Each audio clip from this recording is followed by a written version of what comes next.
Imagine acordar, mas não na sua cama, não em um hospital.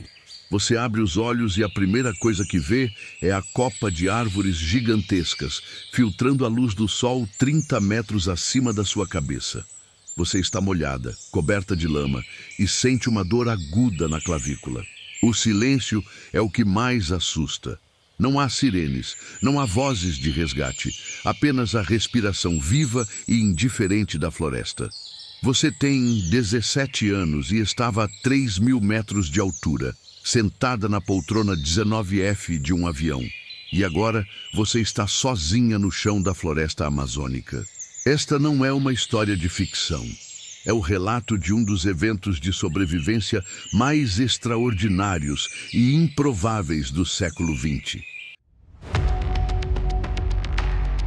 Esta é a história de Juliane Köpke, a jovem que caiu do céu e caminhou para fora do inferno verde. Para entender como alguém sobrevive a uma queda livre de 3 quilômetros e a 11 dias de isolamento na selva, precisamos saber que Juliane não era uma adolescente comum. Enquanto outras garotas de sua idade em Lima se preocupavam com vestidos e bailes, a vida de Juliane era pautada pela ciência e pela exploração. Seus pais eram figuras lendárias na zoologia, Hans Wilhelm e Maria Köpke. Eles não eram apenas acadêmicos, eram pioneiros. Hans era um especialista em ecologia e adaptação animal. Maria era uma das maiores especialistas em aves do Peru. Ela descobriu e catalogou diversas espécies que hoje levam o nome Coepkiae em sua homenagem. Juliane não cresceu em bibliotecas, mas em expedições. Desde os 5 anos de idade, Juliane acompanhava os pais em expedições no coração da selva. Ela não brincava em parques. Ela brincava em estações de pesquisa. Em 1968, os Coepke fundaram a Estação Panguana, uma reserva biológica no meio da Amazônia. Juliane viveu lá por 2 anos. Naquele período, Juliane foi homeschooled, educada em casa, ou melhor, na floresta. Seu pai a ensinou a ler mapas, a entender o ciclo das chuvas e, principalmente, a nunca lutar contra a natureza, mas a ler os seus sinais. Maria, sua mãe, ensinou-lhe a paciência da observação. Elas passavam horas em silêncio absoluto, esperando o movimento de uma asa entre as copas das árvores. Essa herança cultural, o conhecimento técnico passado de pais para a filha, seria a ferramenta mais poderosa que ela levaria para o voo Lança 508. Era véspera de Natal, 24 de dezembro de 1971. Juliane Köpke, a jovem de nacionalidade alemã e peruana, tinha acabado de se formar no ensino médio em Lima, no Peru. Na noite anterior, dia 23, ela havia participado de sua festa de formatura e recebido seu diploma. Havia alegria, música e a leveza típica do fim de um ciclo escolar. Mas a mente dela já estava em outro lugar, em Panguana. Naquela manhã de véspera de Natal, o aeroporto internacional Jorge Chaves, em Lima, estava caótico. Voos atrasados, famílias carregando presentes, o calor do verão peruano. Juliane e sua mãe, Maria, estavam ansiosas. Elas precisavam chegar a Pucallpa, uma cidade portuária na orla da Amazônia, onde o pai, Hans Wilhelm, as esperava para a ceia de Natal. A única opção disponível era um voo da companhia aérea Lança, Linhas Aéreas Nacionais S.A. Aqui, precisamos fazer uma pausa para um contexto sombrio. A Lança tinha uma reputação terrível. A empresa já havia sofrido 2 acidentes fatais recentes. O pai de Juliane, Hans, chegou a implorar para que elas evitassem essa companhia.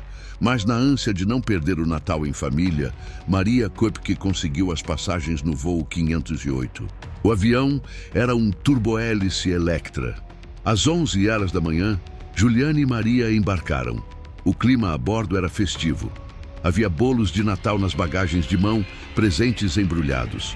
O voo decolou por volta do meio-dia, com 92 pessoas a bordo, 86 passageiros e 6 tripulantes.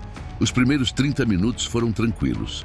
Juliane, sentada na janela, observava a paisagem mudar do deserto costeiro para os Andes e, finalmente, para o tapete verde da Amazônia.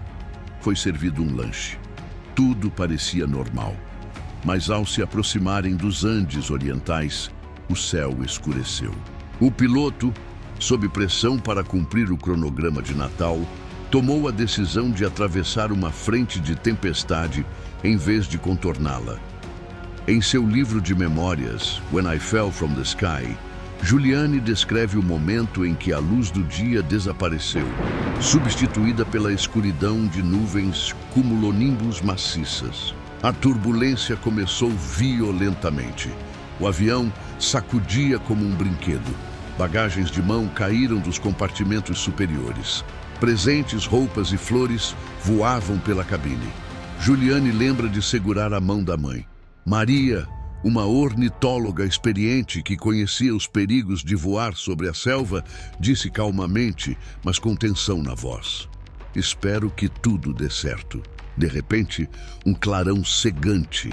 Um raio atingiu a asa direita do avião, possivelmente atingindo o tanque de combustível. A lembrança de Juliane é fragmentada, mas precisa. Ela viu uma luz branca na asa direita. O avião inclinou-se bruscamente para a frente em um mergulho quase vertical. O barulho dos motores tornou-se um grito agudo e então o silêncio do vento. A aeronave se desintegrou no ar a cerca de 3.000 metros de altitude. Em um segundo, Juliane estava dentro de uma cabine pressurizada, cercada por pessoas. No segundo seguinte, ela estava fora, ejetada, ainda presa ao seu assento. Ela estava sozinha no céu, girando. Juliane descreve a sensação de ver a floresta lá embaixo, girando em espiral. Ela comparou as copas das árvores a cabeças de brócolis. Um brócolis verde e denso que se aproximava rapidamente. Não houve tempo para o medo racional. Apenas a vertigem e a perda de consciência. O assento em que ela estava presa, uma fileira de 3 poltronas que se soltou da fuselagem, funcionou como um helicóptero improvisado, girando e desacelerando a queda, antes de colidir com a copa das árvores e finalmente com o solo. Quando Juliane recobrou a consciência, horas depois, a tempestade havia passado. Ela estava debaixo do banco do avião. Havia chovido muito. Ela tentou levantar, mas seu corpo não respondia bem. Ela tinha uma concussão grave, um corte profundo no braço direito, um olho inchado e fechado e a clavícula quebrada. Mas estava viva. E a primeira coisa que ela percebeu foi que estava completamente sozinha. Juliane chamou pela mãe até sua voz falhar, mas a única resposta que obteve foi o som da floresta. O primeiro dia completo na selva foi marcado por um estado de choque profundo e concussão. Ela entrava e saía da consciência. A visão estava embaçada. Ela havia perdido seus óculos durante a queda, o que para alguém com miopia severa era quase tão incapacitante quanto os ferimentos físicos. Ela vestia apenas um vestido sem mangas. Era verão em Lima, afinal, e tinha apenas uma sandália no pé. A outra havia desaparecido no céu. Pode parecer estranho, mas aquela única sandália se tornaria uma ferramenta vital. Juliane, com seu conhecimento de zoologia, sabia que o solo da floresta estava repleto de espinhos, insetos venenosos e cobras camufladas. Ela usava a sandália para testar o terreno à frente enquanto caminhava, mancando. Mas antes de começar a andar, ela precisava entender onde estava. Nos primeiros dias, ela ouviu aviões de busca. O som dos motores trazia uma onda de esperança e adrenalina. Mas a copa das árvores na Amazônia é um escudo denso. Quem está em cima vê apenas um tapete verde impenetrável. Quem está embaixo mal vê o céu. Juliane gritava, acenava, mas era invisível. Quando o som dos aviões parou de vir, no 3º ou 4º dia, uma realidade terrível se abateu sobre ela. As buscas haviam sido suspensas ou desviadas. Ela tinha sido dada como morta. Estava por conta própria. Foi nesse momento de desespero absoluto que a criação de Juliane salvou sua vida. Enquanto a maioria das pessoas entraria em pânico e correria em círculos ou ficaria parada esperando a morte, Juliane acessou um arquivo mental deixado por seu pai, Hans Wilhelm. Ele lhe ensinara uma regra de ouro para sobreviver na selva. Se você se perder, encontre água. Siga o fio de água até um riacho. Siga o riacho até um rio. Siga o rio até um rio maior. É lá que você encontrará pessoas. Juliane encontrou uma pequena nascente e começou a seguir a água. A jornada não foi heróica no sentido cinematográfico. Foi lenta, dolorosa e miserável. Juliane não tinha facão para abrir caminho.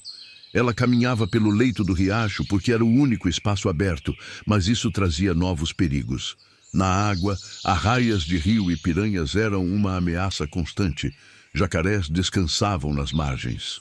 Mas ela sabia algo crucial sobre a fauna local. A maioria dos animais não ataca a menos que se sinta ameaçada. Ela caminhava com cuidado, arrastando os pés para alertar as arraias, em vez de pisar sobre elas. A fome começou a corroer suas forças. A única coisa que ela encontrou nos destroços, antes de se afastar do local da queda, foi um pacote de balas Dextro Energy, doces de glicose. Ela chupava uma bala por dia, tentando enganar o estômago. Quando as balas acabaram, ela passou a beber apenas a água barrenta do rio. Apesar da abundância de vegetação, Juliane não comia frutas ou plantas. Por quê? Porque seus pais lhe ensinaram que na Amazônia, o que parece apetitoso pode ser fatal. Sem ter certeza absoluta da espécie, comer era um risco que ela não podia correr. Mas o pior inimigo não era a fome, nem as onças. Eram os insetos. O vestido curto deixava braços e pernas expostos. Durante o dia, mutucas picavam sua pele até sangrar. À noite, mosquitos formavam nuvens ao redor dela. Para dormir, as noites eram um tormento gelado. Apesar do calor tropical durante o dia, a temperatura na floresta cai drasticamente à noite. Molhada, ferida e sem agasalho, Juliane tremia incontrolavelmente até o amanhecer. No quarto dia de caminhada, ela encontrou algo que partiu seu coração, mas reforçou a realidade do desastre. Ela ouviu o som de King Vultures, os urubus reis.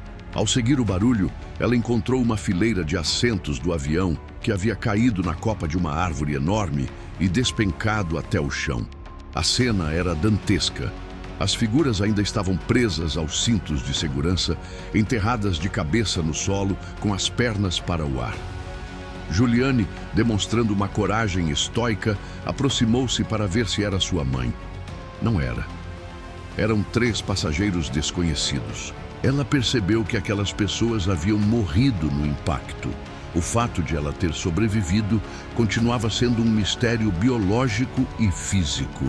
Mas ela não tinha tempo para filosofar. Ela precisava continuar seguindo o rio. A ferida em seu braço direito, um corte profundo, começou a piorar. Moscas varejeiras depositaram ovos na carne aberta. Juliane viu as larvas eclodirem e começarem a comer sua carne viva. O medo de perder o braço ou de morrer de infecção era aterrorizante. Mas novamente não havia o que fazer a não ser andar. Ela conversava com a floresta. Alucinava levemente devido à desnutrição, mas mantinha o foco no conselho do pai. A água leva à civilização. O riacho pequeno virou um rio mais largo. A correnteza ficou mais forte. Ela não conseguia mais andar nas margens cobertas de vegetação densa. Então, passou a flutuar no meio do rio, deixando a corrente levá-la. Isso exigia um esforço imenso para não se afogar, manter a cabeça fora d'água e evitar troncos submersos. No 10º dia, Juliane estava no limite. Ela mal conseguia ficar em pé, sentia que a morte estava próxima. Ela encontrou um banco de areia e se arrastou para fora da água, pronta para desistir. Ela olhou para a margem do rio e viu algo que parecia outra alucinação. Um barco. Não era um tronco. Era um barco a motor atracado na margem. Juliane tocou a madeira para ter certeza de que era real. Era. Ao lado do barco, havia uma pequena trilha que levava a uma cabana rústica, usada por madeireiros ou extratores de borracha. Ela se arrastou até a cabana. Não havia ninguém lá, mas havia um motor de popa e um galão de gasolina. Juliane lembrou-se de outra lição. Desta vez, de seu pai tratando o cachorro da família que teve uma infecção por larvas. Ele usara querosene para sufocar os vermes. Sem querosene, ela usou a gasolina. Ela despejou o líquido combustível na ferida aberta e infestada de seu próprio braço. A dor foi excruciante, mas funcionou. As larvas, sufocadas, começaram a sair da ferida. Ela conseguiu puxar cerca de 30 delas. Ela estava exausta, ferida, mas pela primeira vez em 10 dias tinha um teto sobre a cabeça. Ela adormeceu no chão da cabana, esperando que os donos do barco voltassem, ou que fosse apenas mais um sonho antes do fim.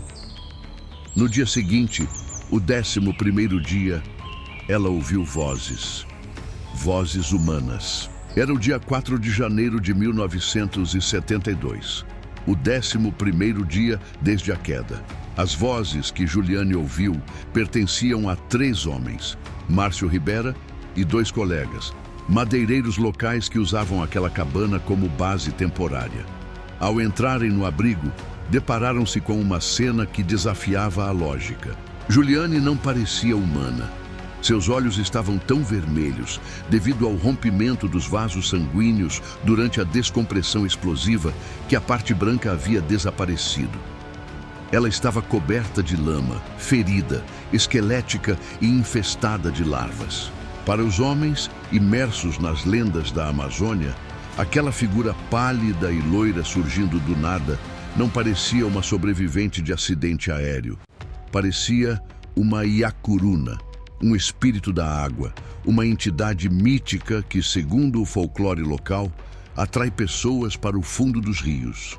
Eles recuaram, hesitantes e amedrontados. Juliane percebeu o medo neles. Reunindo o resto de forças que tinha, ela falou em um espanhol perfeito. Eu sou uma menina que estava no acidente da lança. Meu nome é Juliane. A tensão se quebrou. A realidade humana da garota à frente deles superou o mito. Os madeireiros imediatamente se mobilizaram. Eles não tinham equipamentos médicos avançados, mas tinham humanidade. Limparam suas feridas com água morna e trataram as picadas de insetos. Ofereceram comida, mas o estômago de Juliane, fechado após dias de inanição, mal conseguia aceitar.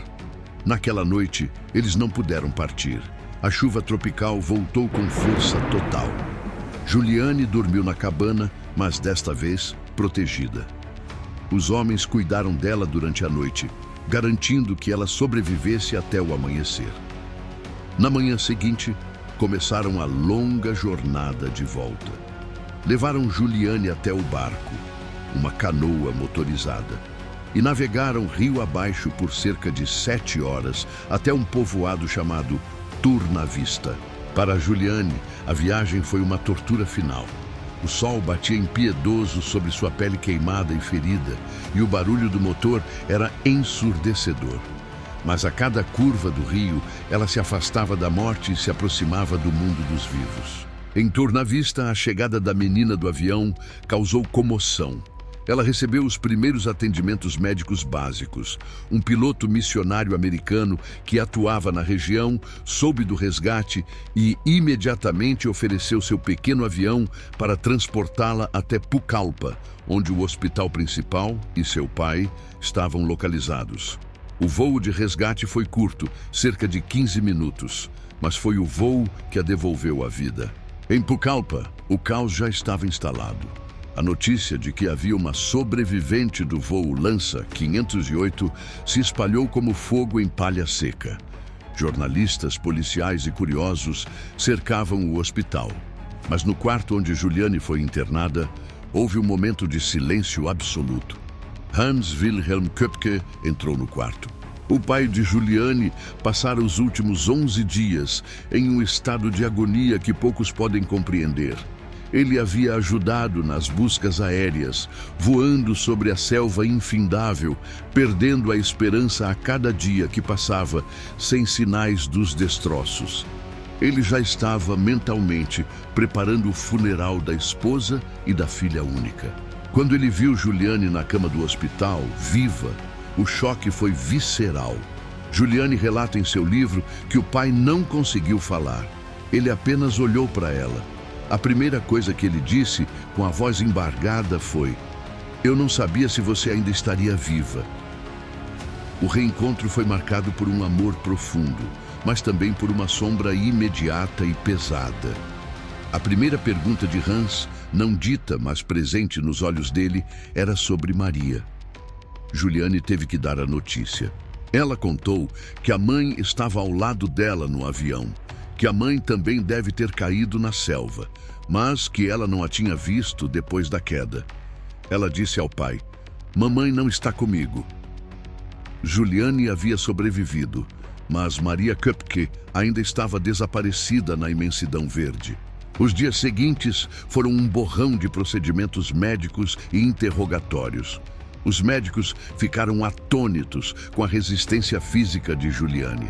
Além da clavícula quebrada, ela tinha uma ruptura nos ligamentos do joelho. Ela havia caminhado 11 dias na selva com um joelho estourado, sem nem perceber a gravidade da lesão. A infestação de larvas no braço era mais profunda do que ela imaginava. Os médicos removeram dezenas de larvas que haviam sobrevivido ao banho de gasolina. Enquanto seu corpo começava a cicatrizar, a mente de Juliane foi solicitada para uma tarefa final e dolorosa. Ela era a única testemunha, a única pista. As autoridades precisavam saber onde o avião tinha caído. Ainda na cama do hospital, Juliane forneceu descrições detalhadas da paisagem, do tempo de caminhada e da direção do rio. Graças às informações dela, as equipes de busca conseguiram triangular a posição exata da fuselagem. Dias depois, a notícia chegou.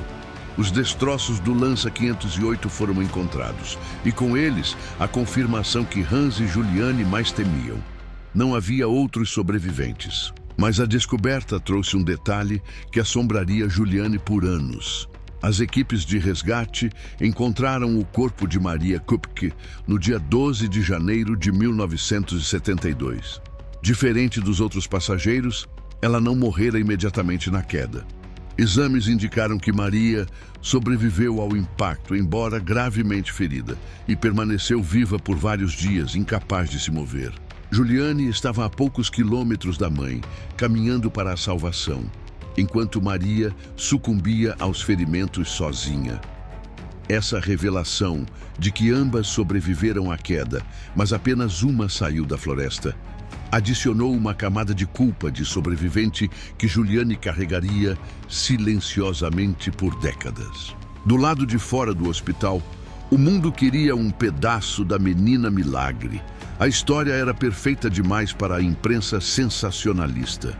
A garota jovem, bonita, que venceu a Amazônia, revistas alemãs, jornais americanos, repórteres peruanos, todos queriam a foto exclusiva. Alguns jornalistas chegaram a invadir o quarto de hospital, disfarçados de médicos, para tentar tirar fotos dela. Juliane, uma introvertida por natureza e cientista por criação, odiava a atenção. Ela não se sentia um milagre. Ela se sentia uma vítima de uma tragédia que levou sua mãe e outras 90 pessoas. Ela não queria ser celebrada. Ela queria apenas voltar para a floresta. Não a floresta do pesadelo, mas a floresta de Panguana, a única casa que lhe restava. Mas a vida dela, inevitavelmente, tinha mudado para sempre. A sobrevivência na selva tinha acabado.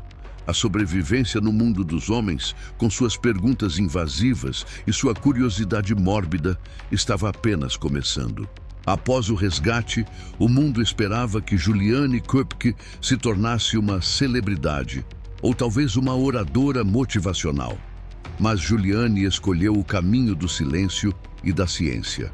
Ela voltou para a Alemanha meses depois do acidente para morar com parentes e terminar seus estudos.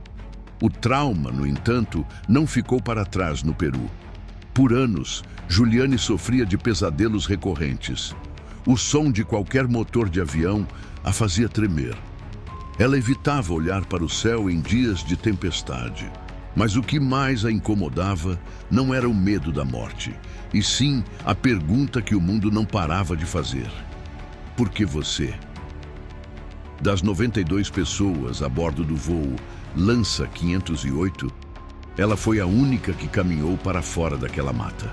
Juliane decidiu que a melhor forma de honrar sua sobrevivência e a memória de sua mãe não era falando sobre o acidente, mas continuando o trabalho que as levou até aquele voo. Ela estudou biologia na Universidade de Kiel e obteve seu doutorado, especializando-se em mamalogia, especificamente no estudo de morcegos. Em 1981, quase 10 anos após a queda, Juliane fez algo que muitos considerariam impensável. Ela retornou ao local exato do acidente na floresta amazônica. Desta vez, ela não era uma vítima em fuga. Ela era uma cientista. Ela assumiu a direção de Panguana, a estação de pesquisa de seus pais, transformando-a em uma reserva privada e um santuário para a biodiversidade. Juliane percebeu que a floresta que quase a matou era a mesma que a protegeu.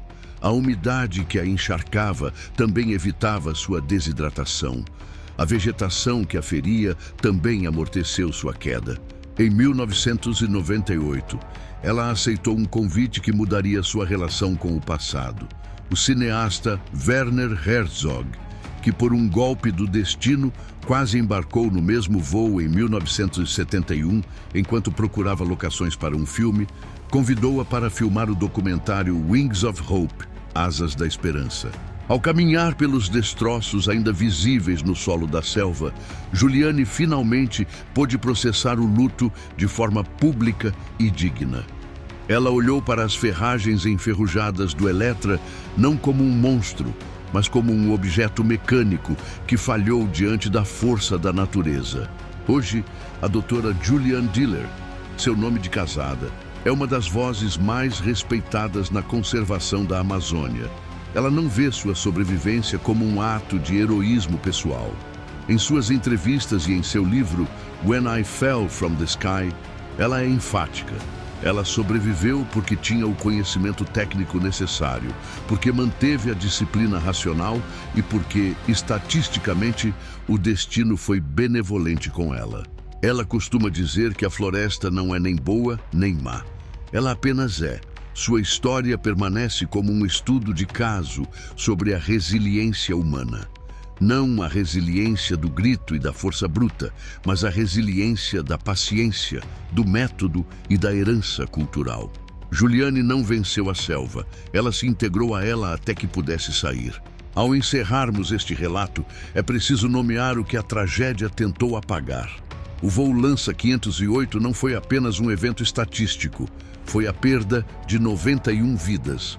Entre elas, Maria Koepke, a brilhante ornitóloga e mãe de Juliane. A tripulação comandada pelo capitão Juan Carlos Smith, dezenas de famílias que viajavam para o Natal, cujos nomes hoje descansam sob a proteção da reserva de Panguana e na memória de seus entes queridos. A história de Juliane nos ensina que a sobrevivência é, muitas vezes, um fardo solitário, mas também nos mostra que a vida, mesmo quando despenca de 3.000 metros de altura, possui uma vontade teimosa de continuar. Esse é o Arquivo Sobrevivente e essa foi a história de Juliane Koepke, contada com o cuidado que ela sempre exigiu.